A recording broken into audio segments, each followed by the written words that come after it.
अस्सलाम वालेकुम मैम कम तौंदरीगे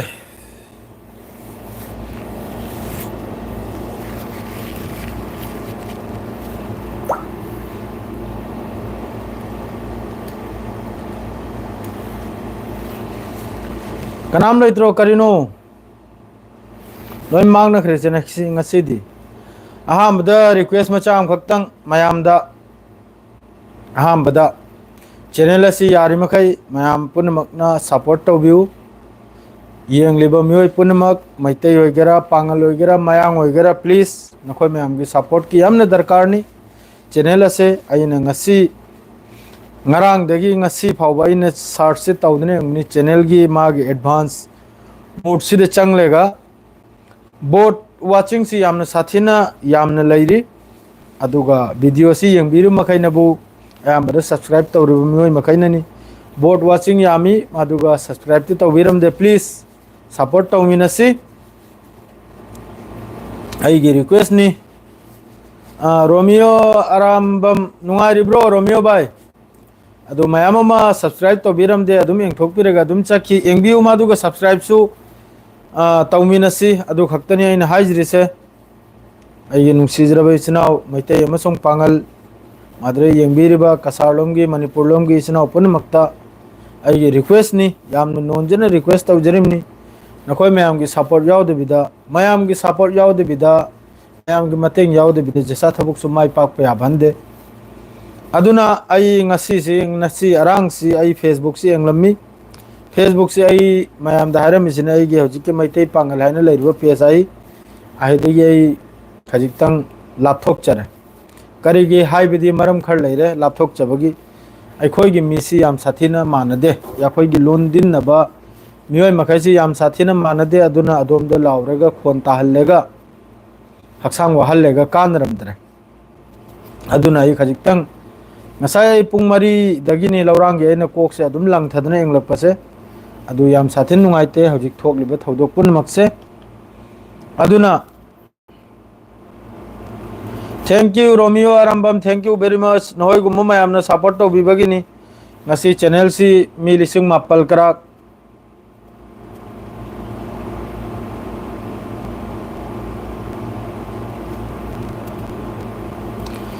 और न्यूज़ मणिपुर अपडेट फरे आई मादोई दी नंबर दुसोई पीज रखे नहाक सुम तौरो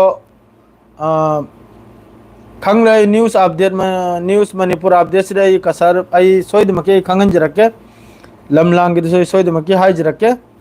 अदो पैसा दी खर कलमनी कसारा हमदा अखोई की सुरोक मया की लम से याम साथी ने ममंदी कलमनी को अदो आई पूरा इताव द भजन डिटेल्स भी रखे चादरी असलम खान चादरी चाक नहीं दी सगुन चेनी दोना नसी दी इमानो मयाम उनुब चकनी फंगनब चकनी कोई भी चकनी ngasi numdang di pura ya khoi gi di ngasi su hayeng su hanje chu irai su thang se zuban na ba ya khoi duty off na ba aduna nahi numdang di horel baro ekta hanjal kadorni adu thok tringai da maktang live se thoklam gai na mayam adu hoji ki taun lam gi wa hari do ai khangan jara ke walaikum assalam Imran Khan ai khoi dura yam phajaba lam lai kasarda sorok maya da highway maya da ni hari se adugo yam sathin ingkraba mafam ne ko ngaire lei dia ni je samarak tor su maitai marakta tagera pangal marakta tagera lambule di ngaina ai khoi ga de karim ta thing balai hidram ni thok na santi da leirim ni thagat jabe wa na te ko asem go aduni har se ai khoi ga de khatna chaina ba nungsi na da ba amaga engthi na ba khatna ba madre di asi leinda ba yam sathina masa masa gi thabakta samsa gi धर्म कर्म दा दुम चखि vibe दो अद्रो तारे अदु खक्तनी मादु आइना request तौजरिब the मयाम the channel से subscribe तो बिरमो ए मुफो हाई जदमनी यार मखै शेयर म सुंग लाइक करेगा दी चैनल से हजि याम कन्ना आई जो होत नजरगा ने खंजरे दो पाव से सु तलतला हायरा अगे पाव से हजि ता फिफम म इचा चा दे तौरि से गजा तनते ऑल वर्ल्ड नि यूक्रेन दसु माद्रेदी यूक्रेन दसु यमन की तरफ तक या कनम की तरफ रशिया की तरफ तक याम चावना की हारी सिदा मिसाइल तरा निपाल अदु मथक्ता ड्रोन समगा की मथक्ता मासिदमी त्रा त्रुक सोक पगी अद्रेदी मी अनि मसीबगी पावनिको यूक्रेन लोम की माद यूक्रेन से दसु याम साथीना रशिया की तरफ तक अदु रशिया न हारी सनबो खुचु खुलाई पीरी फावबा खुलाई मतेंग तौरी फावबा लान से लेप लोइसिनी यूक्रेन मनुंग दसु ऐसे याम नुंगाइबनी कसार से यामना लेबि नुंगाइबनी को याम साथीना एखोय याइदा कसार थागत चबे वाना तको मणिपुर सु नुंगाइ नुंगाइ तम नते अदो सो जिनो खैतंग इरांग अमा तौरमनिना एखोय जो हाना अहल लमल या खोय इमा होग्रा मणिपुर चलम याबा वारी अदुम लिबे नते असेंग बोआदुनी याम साथी नुंगाइरम बाय दुबु सना ले पाक करा हाइरिबनी मणिपुर से सना ले पाक करा याम साथी नुंगाइरम बा अदो हजिक तबु खर इरांग मी फतब खर लेबदगी जसा माइकई दसु मादरे हजिक चिंगमी ग मक तौनबदगी हेक्तंग नुंगाइ नदबने सी पुनमक सी मी फतब चंगलक पदई नि तौरिसे मी फतब सी लोइमक चुमलक पतारगदी मासु सोइदमक मणिपुर सु नुंगाइ रकनी जो खरदि तबखनी अदुम मी फतब खुलाई पाइबा अमा तौबा दिमान अमा तौबसे सिनने कनुमसे अदुम तौनना दो गजा की सिस्फायर सी इताउ सिंह कम से कम हफ्ता अनिरोम चंबगी वानी मखोय नारसे वारी सानरे होजि वारी सानरे से होजि की यामने इंपोर्टेंट होइबा गजा सिगी फिफम सी होजिक त चाद्रे फिफम चाद्रे दे गजा सिदा कॉरिडोर अमा सेम खराब गजा गी हेक गजा स्ट्रिप सिगी हेक मयाई चबुक ताइ फाइन नते सुम युंगना मसांग ओइना कॉरिडोर अम सेम करे मोर कॉरिडोर है हेक 300 मीटर सांगना नॉर्थ तगी वेस्ट तगी नॉर्थ चंब यादबई असिगी मफम सिदा हौजिक असिगी मफम सिदना बस सिस्फायर से पल्ली से हमास की तरफ तई हर जनबु मियोय तरा थादोकनी अदुगा असिब हक्सांग से लोइने सिन्ननी इजराइल दा अदुगा गजा से थादोक लेगा आईडीएफ की लान में से पूरा विद्रो तौरेगा चत खोसेनी पूरा थादोक लमेगा असिदनाबा हजिक मखोयना हानबुदी गजा स्ट्रिप से माइके मेरी दे कोइजलिमनि दो कोइजल बसेना करीमोंग नाब द नाकलम दने इजिप्ट लैरे अदरे नाकलम दनबु जॉर्डन लैरे माद्रैदी नाकलम दनबु सीरिया लैरे लेबनान लैरे सिनाबा नाकलम दनबु तुरेल लैरे समंदर लैरे हजिक इजिप्ट लोम थंगबसिदा मखोयना खाइदोखरिसि राफा सिमा कनोम ओइरे अदरे सोमदनबु राफा सिमा हजिक एंट्री ओइबे मफमनि दो माद्रे सोमदनबु करीम सेलोम हरसे असिसु एंट्री ओइबे मफमनि गजा मनुंगदा माद्रे सोमदनबु इरेजर से मफम अहुम सि खक्तनि एंट्री से गजा मनुंगदा माद्रे दि सोमदना बेद हनुन लैरे जबलिया लैरे बेद लाहिया लैले गजा लैरे सीना नाकलम दि चखरा माद्रे दि सोमदनबु अमका देर अल बला लैरे खान यूनुस लैरे माद्रे दि अफसान अल कबीरा लैरे रफा लैरे असी पुन मक्सिगी मयाई दे सुम फैना युंगना नते सुम मतुप नते फैना नि मखोइनो कॉरिडोर हम सेम घरिसे हजिक मोर कॉरिडोर आरसे असिगी मफम सी असिरा मयाम रिफ्यूजी कैंप सु लैरी माद्रे क्रॉसिंग पॉइंट लैरी माद्रे दि बुलेट एरिया दि अखोइ संग सागतपा एरिया खरम सु लैरी मखोइगी केमलांग अमा आईडीएफ की अदो हजिक की मोर मखोइगी हारि मफम से असी दगी आईडीएफ से विड्रॉ तो हबी याद्रिमना आईडीएफ ना हारिमनबु असिन तुंगद मखोइगी इजराइल मनुंगद लान तोरकपदा हमास ओइगरा अल कासिम ओइगरा असिगी हजिक की कॉरिडोर सिना अपल गजा से आरोन पिक्चर हल खराब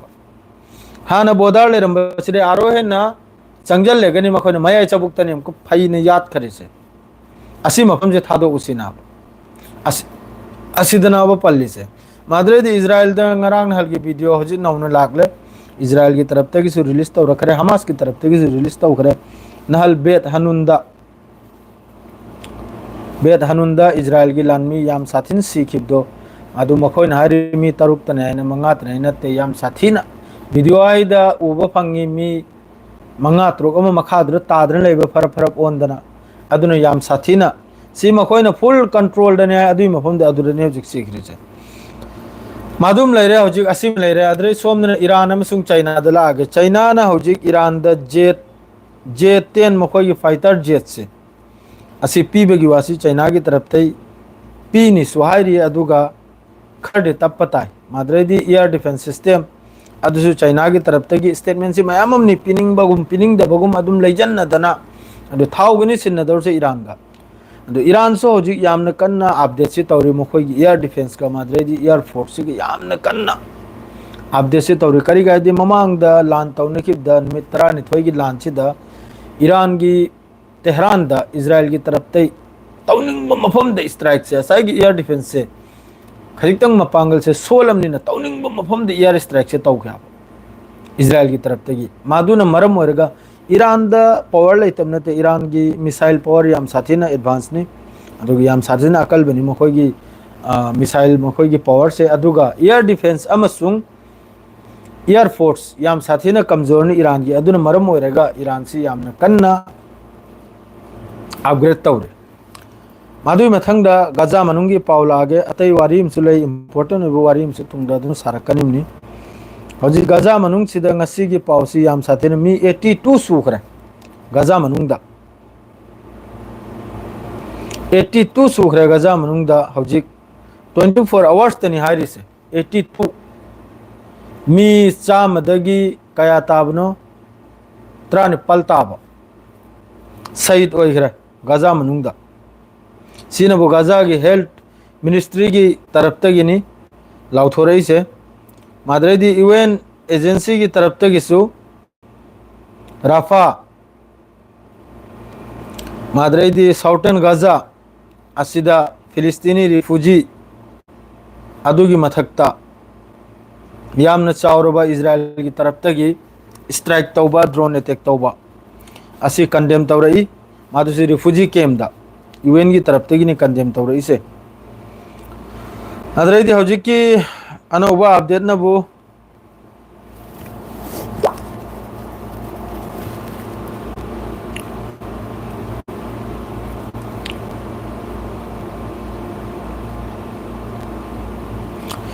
UNRWA की तरफ तगी रिजेक्ट तौरई इजराइल की प्लेन है कोई मोह की प्लेनिंग ने फिलिस्तीनी मखई से राफारोम दी इंथोखिबगी राफारोम दी इंथोखरेगा राफादगी मयाम खंगिदनी इजिप्ट मनाक्तने है इजिप्ट लोम द थैजलखिबगी करिगनो मेसेज लाक्त्री से करी मरमगनो मेसेज लाक्त्री से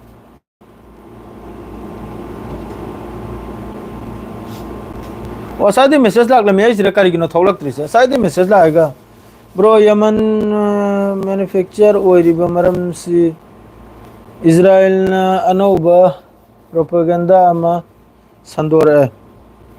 मानी अचुमनी सेंचुरी हौजे मखोइना सिसफायर की वारी सु तौनरेगा फिलिस्तीनी मखई सिगी ओंथोंना चावख्रबा कैंप अमा सेम टू सेम हिटलर की जमाना दा जर्मन दा तौखिबै मवोंगदा फिलिस्तीनी मखई से मची इमदा तांदलेगा रफा सोमदा यार मखई मसरलोम द चंगहलखिबा यार मखई हदौबा सिगी मोंगदिनी तौरैसे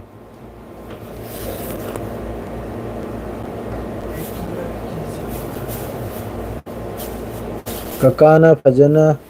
पादबगी करी पोनो खंगद्रे एमडी नजीर अहमद खकाना फजना पादबगी हारी से करिनो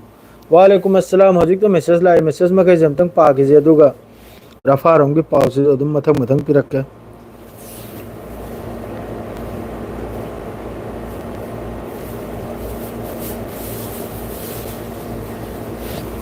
मैसेज लाग तब से नुआइती ने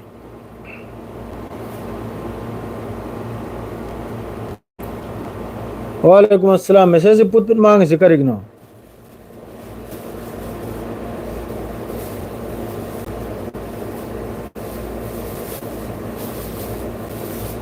पीएच अबे डोनाल्ड ट्रम्प याम कन्ना नेतन्याहू की तरफ तक जो हायरी महाकपो नोबेल पुरस्कार पीबीआई ने ईरान ने चीन की फाइटर जेट-7 पीद्रिदना हक पीबी आब्रो थमोय अनि हक पीबी आब्रो मादुग मैम प्रोसेस लेरिमनि मैम रशिया ना SU-35 P9 तौरंबदुसु हौजिक रशिया सी एचन नदरन लेरमनि यूक्रेन दा अदुगी खुलाइदुसु ईरान यौद्रे मादु ईरान हौजिक यामन चाउन प्लानिंग अमा तौबगी वाने इजराइल की मखोई की डिफेंस मिनिस्टर का अमेरिका की डोनाल्ड ट्रम्प मादरेदी नेतन्याहू ने कहीं यामन चाउन वा मतान बगी पावम लाई अदुनबु ईरान की मथक से यामन चाउन स्ट्राइक अम तौबगी अदु हुती की तरफ तगी जहाज अहुम सूरे रेड सीदा अदुगा मियोय 15 अमा हुती की तरफ तगी सलाम बीएम ईरान न्यूक्लियर मतंग दो हायरक न्यूक्लियर मतंग दो तलब सबर तो व्यू हमास न फाखिबो होस्टेजेस नुपी सिंह दो मचिन थीरिमनी अदु मचिन थीरिमनी लोइना मचिन थीरिमनी सेंचुरी असुक याम नुपी थादोकी मखैदो ममांगदा नखोय मयाम उना होरिमनी होस्टेजेस नुपी मंगा तरा तौरगा थादोकी मखैदो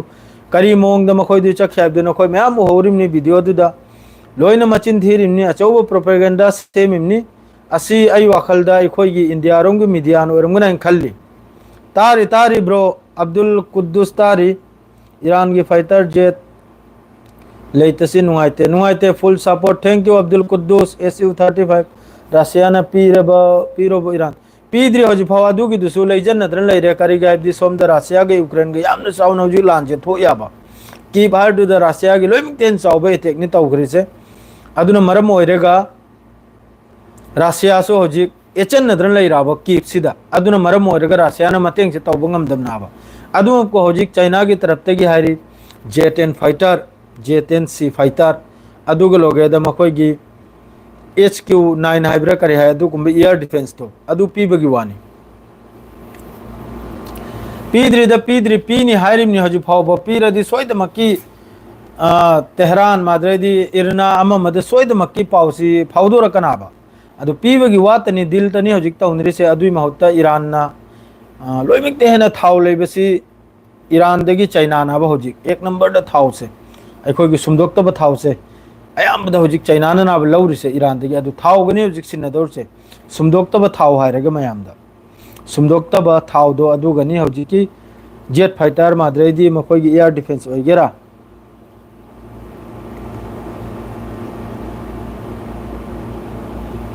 इस गजा की पाउसी सेम आई सुपिनिंग द्रिमने अदुमकु यादब एचंदब यादब लोइमक्ता नोंगमै दिन द मी चाम से कंपलसरी नि मदु गजा की पाउसे हजिक नो मखोइना कम तोरे हबदा अखोयगी डिटेनेशन केम हाइना करा लेत्राने अखोयगी रिफ्यूजी मयाम मचीम द पुंजलबदो अदुई मोंगदनी हजि रफारोम द मी मखैसे लोइना गजा फिलिस्तीनी मखैसे लोइना होइजल्याबा अहमदगिसु होइदोरेइमनी अहमदगी हबदी वेस्ट बैंक लोमदगिसु वेस्ट बैंक गे हजिकी मखोयगी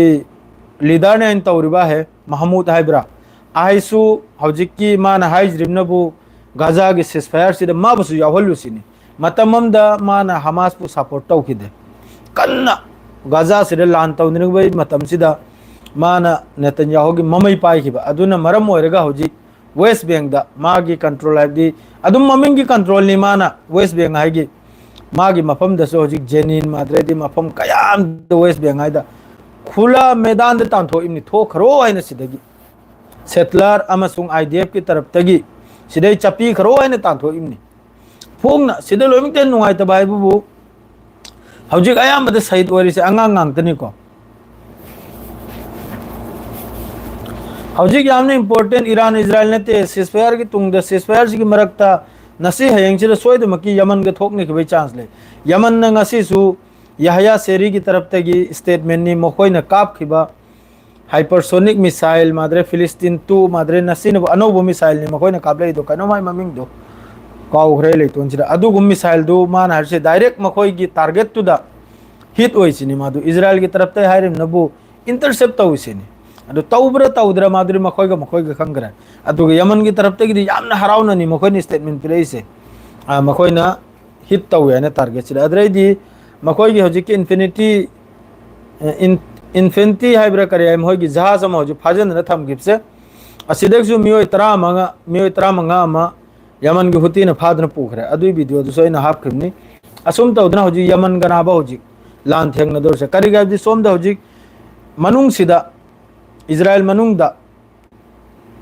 नेतन्याहु अमेरिका चखरिबा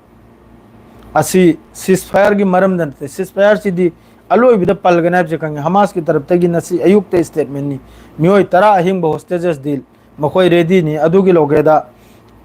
असि भागसांग पुन मक्सु पिथोकपगी मखोय अयाब पीरियाब गजा की तरफ तगी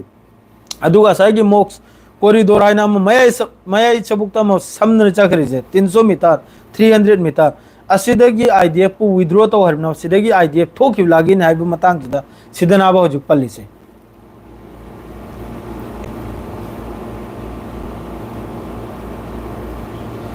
इंडिया की मयांग ना खाओ पाइबगी इस खाओ पाइबदी मयांग नते ने खोरमदनी ने खाओ पाइखरिसे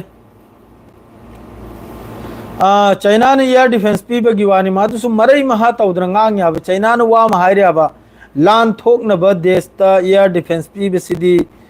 खजितंग नुंगाइते अदुमकपु अखोय मरुप ओइबगी हक अदा तौनी आइना अंकसु मरुप हाइनसु पक याब ईरान ग चाइना गसु मरुपनी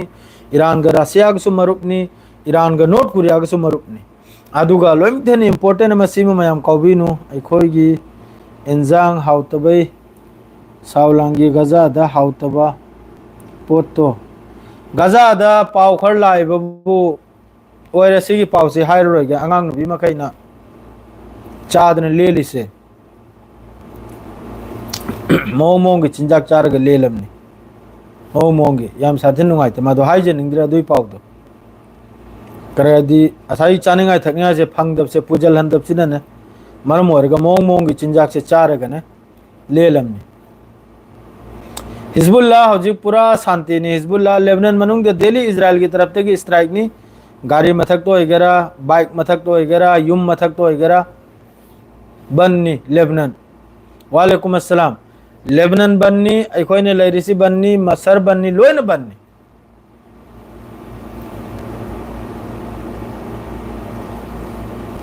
एस पंदबी यादब खाओ पाइबन पई घरे नोय खंगदने खाओ पाइब लेंतल पाइबन पई घरे ने अगी इन्फॉर्मेशन ग्रा फजन पीरिबजानी अगी दुश्मन मखैदा फजन माने इन्फॉर्मेशन पीरगा अगी करिनो तौगदोर से माद्रे मिचंग मिखा से लईखिदना फेसबुक सिदा सिगी चैनल सिगी पेज से येंग तारदी मचा मसु मांग तारे क्राई खिदना कमेंट ग्रा तौखली असाई थोकतोकदन चोंगबदो अदु येंग लेगनो मचा मसु मांगद्रिबा अदरे याखोयना खसितंग साउनिंग ngangbado अदु येंगगनो मचा मसु मांगिबा करावाईगी कनमनो खंगदे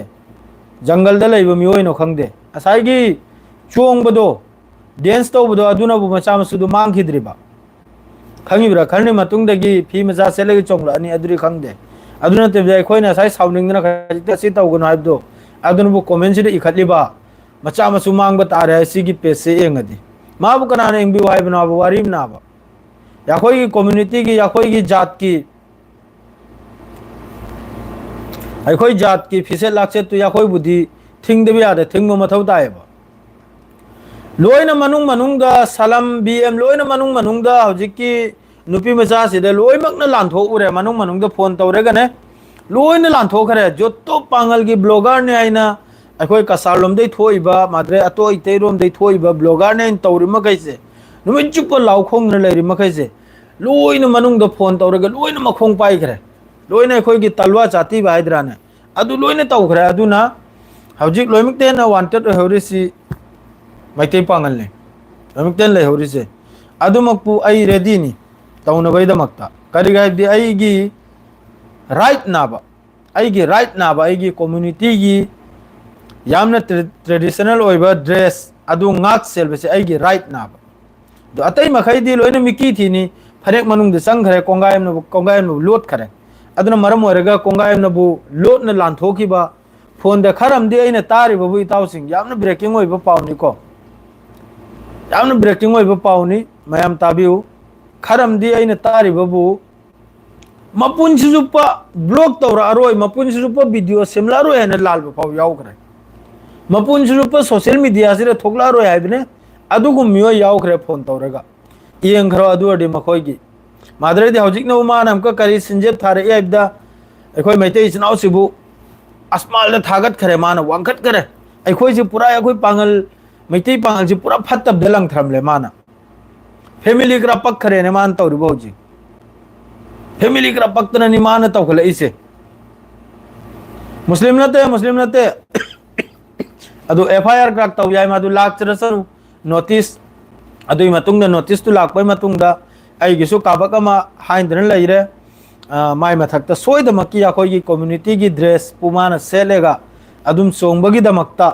माय मथक्ता सोइदमकी एफआईआर सोइदमकी तौनी मणिपुर लोमदैसु लाकनी कसार लोमदैसु लाकनी इयंगगे अमक्तंगदी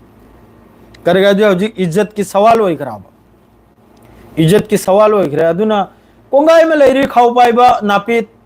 माद्रेदी अकाम पे सिंगांग देगी चैनल सिदा यामना डिसिप्लिन नाइखराबा यामना नुंसी जखराबा मयामना सपोर्ट तौबिबा चैनल नि अदुना सिदै फत्ता उंगांग जनिंगदे मरायना माय थोकपुरमा तौजनी आई थोकपुसो एदुम कुमथ्रकने अदु नुंगाइते कोई मानदब से याम साथिन नुंगाइते hayang sigi matung da su nungai tabo thaudo kongai ma thoklakani asida su yakhoi na yengna leiba ta sengna da sigi matang chira mana aibu troll tawrisi Facebook ai da gi photograph se napchal lega mathakta FIR kra ikhat khidna khangi brane tawkhatli ki helbenain saribra noi karinain sarim noi karim te gyan minta de ma ge amang bato era kadorum ne tungda ma hojikti santi da lei ria ba ai gi tarap te gi amka action se horuk pa kandna ma na santi oi rei dori se adu sabar tawrim ni mohoi gumba ga man raga yam nate yamna lai so hai bagrak sai kaya karayo na bu salhobano Allah ga nabi khangi ma du ya khoina mana India manung da pepa tawrim du ya khoina foreign da ni do lai dis mapan da ni do देश अहुम देश मरी Qatar Dubai Bahrain Kuwait Saudi Arab सी मखैजी अखोने सिगी इसिंग थामनी दो माने इंडिया मनुंगी होजाई मणिपुर कासार अदुगी मफम अहुम तगी डिस्ट्रिक्ट स्टेट अहुम तगी इसिंग नाब थैसे याखोइना कंट्री की इसिंग नाब थैसे मादु यंग नबताई मादु नि तावस मादुगी दु अदुगी वारम दु थमखरसी दु करी हारनि मनुंग द लोइना मखों खुद पाइदन लोइजन नखिबा कोंगाई मे याव करे लांथोक नखिबा कोंगाई मा अदु आइबु स्वाइरे इ सोशल मीडिया द थोइगा लालो आइना रे मवा लौदि आइना नंग तौनिंग ब तौरो आइना नोआलेगा माना पोस्ट तौरे एफआई आइना रे फखरे युम द लासनु नोटिस आइना अदुइ मतुंग द जो हगाइना मासिरे ने नुंगाइता बाइबु ममांगै द अखोइ मेते इसनाउगी फनेक अमा खोंग्राव तुरगा सेट प कांदनबु मेते इसनाउ मखैना माबु याम सादेन कोंडेम तौरमबा माद्रे हौजिकनबु याखोइ पांगलगी ड्रेस सेलेगे सोंगबा कांदनबु मेते इसनाउ मखैना अमक कमाइ मखाद्रो कमेंट तौबा करी अलाल बलै राइना मखोई ड्रेस सेलिंग इदनबु हक्तमासी लालबा अदुग अखोई ड्रेस योरकपदनबु अदुनी डबल स्टैंडर्ड डबल स्टैंड सिदनाबा बात होइसे डबल स्टैंड से लौरोइदनिमनाबा अमतो इन कोंडेम तौनिमनाबा जिसा दबुक्तजु नंगी थोलकेरा आइगी थोलकेरा अदुगने अमतो ओइदौरिसे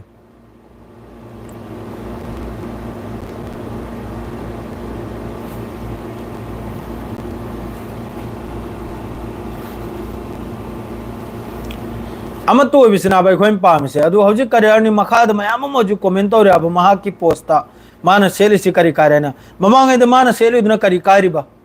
मान फने हम खोंग्राव तुजेलिदुना अदुना करि कारिम वारिम ने इना हरिसे अदु गम थबुक तो बिगुनो अमतो इना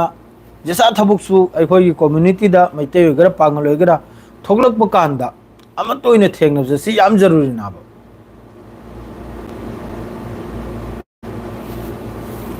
अदुनी कलम चसम अदु आई माग मानजे ते दाइदि ngairi magi notice to lakane do ai gisu mayam mongonde hene chauru chauru leirimni khangna chana ba mana wam gairi SB pocket yaure enkra haigal yengage kamno adu su laktrani adu pausi hojiki paurom makha kumthrage adu gidu bekar ne adu topic to mohoi gumbaga manrega ai gi onthokna lemjakraba YouTube channel si mohoi gi waduna kanum to bhande sengna habde sida onthokna ikoi gi middle east ki pauni adu hojikta Arab country मखैनसु Donald Trump के मथक श्री यामना चाउना पेसार ने मादु Donald Trump के तरफ तक हाइरी 60 days सिस्फायर की मतुंगदा मखा ताब लानसु तौरो याइन तौहल्लोइ चिनी Donald Trump Narse अदुं को हयं करी ओइनी करिमता खंगदे माइ तरफ तगी आइसो अचौब नोबेल प्राइज आने लोनर लैरिमनी अदुइ मथकते नेता डोनाल्ड ट्रम्प नर आइना अदु तौखरेगा आइसिबु मीना खंगबीदे आइना अदुइ सिस्फायर इंडिया पाकिस्तान सिरु यामना पकलिमा इंडिया पाकिस्तान सिरु यामना पकयाबा सिस्फायर की मान तौहल बने है ना असल जो है इंडिया गवर्नमेंट की तरफ से स्टेटमेंट पी दे अदु की नोबेल प्राइज मोहन पी भी दे माद्रेदी ईरान का माद्रेदी इजराइल के सिस्फायर के नोबेल प्राइज पी भी दे माद्रे हजी लोमते नुंगाई बायबु लोमते नुंगाइबो पावेबु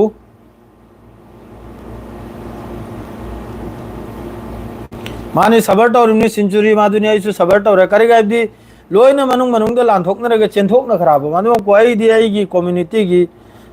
केस और सु जसा और सु आइगी सागै नातैगी लेमजुब दृष्टि दे मुक्तैदी हमेशा लेप्तन लेके दरमनि हमेशा कंदेम तो दरमनि याद दिलेत तो हैना हमेशा हारिमनि अदुगा अदुइ नुपीदुग मानरगे याम नते दा अदु पुरा अमदुनि होय खंगलो अदु हौजिक हाइबुबु पाउसेंगु सोमदे यमन गी लागे यमन सिगा अमेरिका गे सिस्फायर से तौखरे दो सिस्फायर तौदना हौजिक यमन गी मथकता अमेरिकाना स्ट्राइक तौने फिर थाजे दे अदुम को यमन की तरफ तक हौजी हारिसना इजराइल तमने चत पर जहाज पुनमक लुफल गने सिनी रेत सीधा इजराइल की बंदरगाह इजराइल की पोर्ट चलिब जहाज पुनमक यमन की तरफ तक अटैक तौर लुफल गने सिनी यमन हारिसे याहया सेरीन हारिसे हुती की तरफ ते स्टेटमेंट ने अदुना हौजिक यमन की मथकते स्ट्राइक तौगदर से कनानु नाइबदा उपाय लेतदना इजराइल ने तौरबे आय अमेरिका दे चंगल कनाइबसे थाजद्रे करेगदी अमेरिका की सु याम साथी ने डॉलर से डाउन ना बाउजी अदुई मथकता इजराइल दा ईरान नई घिरिब मफम से ईरान से सोक्तम नते ईरान से याम साथी ने मी खरम ना हरी मी चात्रुक सी आइना इजराइल की स्ट्राइक तुदा दो खरम नबु हरी मी चांपल फाव ईरान की शहीद ओइग्री से अदुगा इजराइल की नबु मी कुंथ्रा निफो अदु खक्तनी अदुगो सेलमगने वखलदा सोयदमके करेगदी असुक यामना डिस्ट्रॉय ओइबै मतुंग दा हौजिक अनु अनु पाव से आईडीएफ की तरफ तगी पाव से थोगलक याबने अनु अनु पाव से बुबु मतमदुदे ईरान ने स्ट्राइक तौखिबसिदा मफम मंगा खक यामना इंपोर्टेंट ओइख्रबो मखोयगी हेडक्वार्टर गुंबा आईडीएफ की अदरेदी मखोयगी इंस्टीट्यूट गुंबा माद्रेदी मखोयगी कॉलेज गुंबा असिने चिंगबो हॉस्पिटल गुंबा मफम मंगा यामना इंपोर्टेंट ओइबा मफम मंगा डायरेक्ट हिट निसिनी ईरान की मिसाइल सिना डायरेक्ट हिट निसिनी अदो हौजी इजराइल ने सिल्लिसिनबु मनुंग मनुंग द माद्रे इजराइल तमना बुलडोजर D9 बुलडोजर सु मयाम अमेरिका दगी लाकपै पावम ताय असिनबु करिमोंग नायबुबु हौजी की गजा मनुंग द सिदा पोइननी ले गजा मनुंग द हौजी की तोइदना चाइदना बिल्डिंग मयाम लैरिसे असे मखैजे खोमदोक लेगा ममांगै द डोनाल्ड ट्रम्प न मखोयगी लबेरा हैब्र करिनो महोयगी अम सागतपै वाद अदु साबगिरा D9 बुलडोजर मयाम चंगले इसे ना होय गजा इजराइल मनुंग द हौजी की नुकसान ओइख्रिबा बिल्डिंग मयाम किन थदना चाय थदना लैख्रिबा असे मखैसेगी सेंगदो खोतोक को पिजल लैब्रा ना होय हौजी रफा रोमदा आईडीएफ ना फिलिस्तीनी मखै होइजल्ली से नाकलम तौरगा वेस्ट बेंगलम देसु तानथोरकपा अद्रेदी नॉर्थ गजा साउथ गजा रोमदे लोनि इंथोरकपा मखैसे हौजी कैनुम तमना नाब इंजली से रफा तमना नाब इंजली से दो रफा सिदगी मवांगे दे खरनी मवांगदा नहल निनी मवांगदा नेतन्याहू गा डोनाल्ड ट्रम्प गा मीटिंग तौबदुदा मियोय खरना हंगबकांदा फिलिस्तीनी मखैसी कम तौनाय ना हंगबकांदा नेतन्याहू ना हाई ख्याबा मखोय मखैसी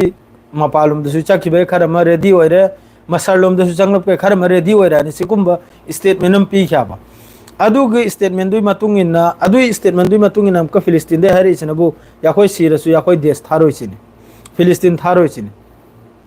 अदो हौजिक सिलेबो प्लानिंग मखै जे हौजिक फाउ सिसफायर आइना हौजिक सु कतर दवारी सानरी इजराइल की डेलीगेशन गा माद्रे दे हमास की डेलीगेशन गा वारी सानरी सिसफायर सिगी दो हौजिक सिसफायर सि करी मोंगदो लाउथोरा कदर न पाउसे सिने अखोय मखै न गाइरि से ना होय जब तक गजा मनुंग देगी आईडीएफ सिना थोक्त्रि फाउबा हमास की तरफ तेगी सिसफायर से यानी है सुप्ता था जदाबा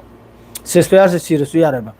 गजा मनुंग दा आईडीएफ लेरेगा कम नव सिसफायर तो गुदर से हमास ने कम नव मी था दोरा कदर से असिरे इंपोर्टेंट हो रिजे हाई रिसिनबु कतर माद्रे अरब कंट्री मखै सिना पेसार पी रिसिनबु अथुबदा थैंक यू रबिस एमके सांग ले देना उनेद्री से अथुबदा यारगदी सिसफायर से तौरगा नखोय गिमी अफाव मखै सिजु पुदन चखो अदुगा मपानदे चंगलकनिबा अचा अथक चिंजाक मयाम मा अखोयगी एड्स मखै सिजु पुजलक गजा मनुंगसिदा असिनाबा अदुगा परमानेंट ओइबा सिसफायर अउ फोबो लांसि तौरक्तनबा संगत सागतपा अदुगा सिरसु वाम लैरि गजा से कनाना चलाई दौरिमनो मागी कनुम से अखोयगी करी हाइबताय गजा से कम संगत सागत कनी कनाना येंगदोरनो कनाना सिलगदोरनो असी मखैसिदु कम कंट्री दे सिनदोरनो असिगी वासु मयाम लेबा अदुना मखोयना 2 weeks नत्रगा 1 weeks कुंबा हफ्ता अम नत्रगा हफ्ता अनि गुंबा संगिनि अर्चे गजा सिसफायर चिदा असिना नाबा मरम ओरिसे अदो हौजी हौजिकता तौदनो ते पूरा बेद हनुन सिमा पूरा मखोयना हौजी ग्राउंड पूरा कोइजल खरे आईडीएफ की तरफ तेगी अदुगा ग्राउंड पर्सन याम कन तौरी अदुगा हौजिकता मफम अम वात्रे गजा मनुंगसिदा हॉस्पिटल ओइगेरा रिफ्यूजी कैम्प ओइगेरा स्कूल ओइगेरा लोइमक्तनी इजराइल की तरफ तेगी ड्रोन अटैक करिमते येंग मनते सिदा रिफ्यूजी लेरी सिदा कनम लेरने लोइमक्ता मखोयगी ममित्ता लोइमक्ता हमासनी मयाम हक्ता येंगबिउ टिकटॉक ता निपाम खक लैबनी ममिंग दु कनम कवी फिलिस्तीनी नि मागी दुरा याम लौरिसी इजराइल की मीनी मान लौरिसे अदुरा इजराइल की मीसी चोंगथोरकपगा करिमता हाइदे फिलिस्तीनी मखैजे लोइना हटोकन निसिन हारिसे मागी टिकटॉक सिदा एनी अहल ओइगेरा नुपी ओइगेरा अंगांग सुक्ता पिकपी संगोम थकपी दे होना थोकलेगने हारिसे अदोडे काम साथीन एंग थीरियंग मखोइजन फिलिस्तीनी मखैसिबु लहेलबनो फिलिस्तीना अहमदे तांथोरकपदा लहेलबनबु मखोइना सिगी वारी से हेयंग अयुक्ता इंशाअल्लाह मतम संगलदी फिलिस्तीन मनुंगदा यहूदी मखै से कम तौदन लाई हाइबसे हयेंग अयुक्ता इंशाअल्लाह मयाम दुआ तो ngамबाइना करी मोंग दे चंगलक खरिमनो मखोय से करोम दे कम तौरगे चंगलक खरिमनो कनाना मखोय से बुले हेल खिमनो अदुरगी मतम दुदा मखोय से याम साथीना यूरोप लोम दे लेरगे याम साथीना पैसा पाइबसी ओइबना मरम ओइरगा लमहांग दा फिलिस्तीन वेस्ट बैंक दा नते हारिसे वेस्ट बैंक गाजा दा नते हारिसे लमहांग अखोगी मुरुभूमि हाइद्राने लमहांग लेंगोय लेबाकता लमसी दमादम दा लौखिबा मतम दुरा मोय मचना मंगा यहूदी मखोय दुना नि यूरोप ता बैंक लांगरा हांगख्रिदो अहम बैंक से सूद की बैंक से यूरोप तने अदुना यारक्तब कांदा सेकंड वर्ल्ड वार सिगी तौनरक्प कांदा लोइमक चंगलकपनाबा फिलिस्तीन सितमना मखोयगी प्रोमिस लैंड नि हाइगत खितना अदुना असागी लमहांग जेदने फिलिस्तीनी मखैसिना लमसे ओइजिना फंगलायना डबल ट्रिपल ममल सिना पैसा से फंगलायना मतमद्रु योल खिबा अदुना नि हजि अवाब लाइसे ताउसी माद्रैदी खरमगा अयासी एमदे चक्किबा अदुना नि हजि वा अवा पुनिमक्से माद्रैदी हजि अखोयगी लैरिबा कंट्री मखैसिना अमेरिका की ममई पाइखिबा इजराइल की ममई पाइखिबा असिना दो ईरान की हजिक ईरान की सिसफायर से डोनाल्ड ट्रम्प नायरी ईरान गसु ओंथोकना चावरबा सिसफायर मा अमुक फाव लान तौरक्तना बायना मादु ईरान अदु तनते ईरान सु इजराइल सु मनुंग दा हजिक याम साथिना अपग्रेड तौरी खुचु खुलाई माइकई मरी दगी लौजनदना याम साथिना लांगजल याबा करेगा दिसि सोयदमकी लाना चौबम थौलकदरनी अदु अमका डोनाल्ड ट्रम्प नायरम कुनो दिन दा ईरान बु nuclear Sahal लोइसिनी success ओहल लोइसिनी Iran नायरम Iran हजिक लोइना IAEA अदुदगी क्रा लोइना बाहरनी अदुदगी IAEA की मोगी चीफ क्राक तो चंगलक्तना हजिक की सर्च तौगायबा मखोगी यूरेना कनम न्यूक्लियर साइट चंगलक के हाइब क्राक तो ईरान ने लोइना बंद तौजलग्रमनी लोइना चंगहंद्रमनी दो हजिक ईरान याम कन्न मनुंगदा ईरान की पाव थोलक्तरिसिनदि मयाम खंगलो ईरान की मनुंगदा याम साथीना अपग्रेड ओइरे हाइबा अद्रैदी तालिबान मी लिसिंग निफुरा लाख निफु हाइब्रा अदुसु ईरान थादोयगा चप्प तारे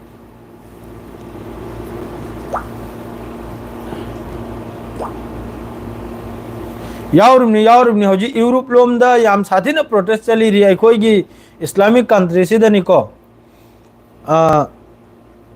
प्रोटेस्ट तौद्रिसे अदुगा यूरोप अमेरिका स्पेन वगैरह जर्मन वगैरह फ्रांस वगैरह न्यूयॉर्क वगैरह मफम खुदिंग प्रोटेस्ट नहीं ताऊ मफम खुदिंग फिलिस्तीन की मरमदा याम साथीना प्रोटेस्ट तौरी अदुगा याखोयगी इस्लामिक कंट्री सिदा अमफाव प्रोटेस्ट तौदे लोइना चाबगा थकपगा हराउनबगा कोइबगा सालबगा अदुरे लोइन लैदि हजु फाव अमगी अंत प्रोटेस्ट करा तौब नते लोइना मसा मसागी मयांग लोना हाई जार जारी फोद हाइना नसाना सागी लंबी हाइना अदुरे नि सोमदि चलिसे अदुना करिगुंबा हजिक लानसी यमन गनी हजिक तौनरिसे अदु इताव अमसी जो माय वारी सानबे मतम योरकले मायसु फैमिली लैबनिना अदु मायसु वारी सानजरनि आइना नातंग वारी सानगनो आई लाइव चलि आइना थिंगजनरा थंबनी अदुना मायसु वारी सानो मतम योरकले अदुना लाइव सी हयंगदे खर थेंगतकना करिगाबदि मी मखैने एक्टिव ओइरेसि पुंग 8 किदनाबा अदु हयंगदगी इंशाअल्लाह लाइव से पुंग 3 मिनट 45 गिदुम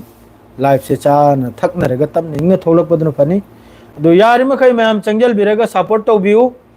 चैनल से बुसु सपोर्ट तौबियु माद्रे अहोम दाइना लाउरमेबा फेसबुक पेज ता अदुसु मयाम सपोर्ट तौबियु अदुगा वीडियो अदु डिलीट तौनबा ना हाइबियु करेबदि अखोयगी कल्चर की जिस तरह अखोयगी मैते इसनाओगी ड्रेस माना डिलीट तौखिबदुम अखोयगी हजिकी कल्चर की सेलेगा मा चमना सेलेगा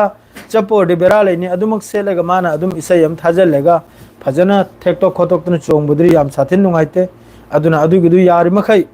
अदुगी वीडियो अदु डिलीट तौनबा मयाम हाइबिउ अदु खक्तनी मादुगा सोमदनबु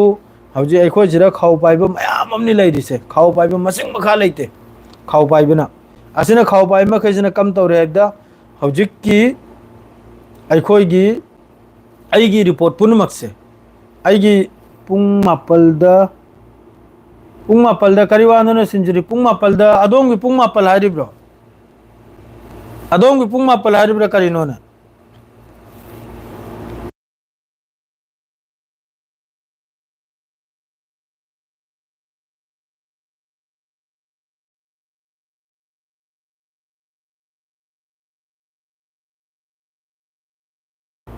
अदुनी इताउसिंग खंगिब्राने अदुना मरम ओइरेगा पुंग मापल मैम पुंग क्या गिदना फनी अमतंग हाइबिरो इताउ मैम अमतंग हाइबिरो अदुगा लाइव से लोइजलगे एवं सिदा मैसेज सिदा अदुम नखोय की नंबर मखैदो अदुम पीरो अदुम 16th सेंचुरी एडमिन नि खंगिब्रा व्हाट्सएप ग्रुप की महागना अदुम एड तौजरानी अदुगा अदुम नंबर दु सिदा पिथोक बिजिन तौनरो अदु सी हारगा लोरगा पुंग मापलदा हयंगदगी इंशाल्लाह लाइव से फजन लागे फजन चाजल थकचल लेगा अदुना फरनी सी हारगा लोजरन हैगिदी मैम वारो बिवादे करिगुम सोय खिबलेरसु करिगुम Hanzel खिबलेरसु ma'am ngakpiu nanauni nayam bani madredi narup ni khalbi rega ngakpiu adu yari makai channel si ma'am amtang support to view aduga ma'am ama yeng thokpi video se aduga subscribe to biram de please ma'am dai ne request to jisne subscribe to jal biramu asi harega lojre salam alaikum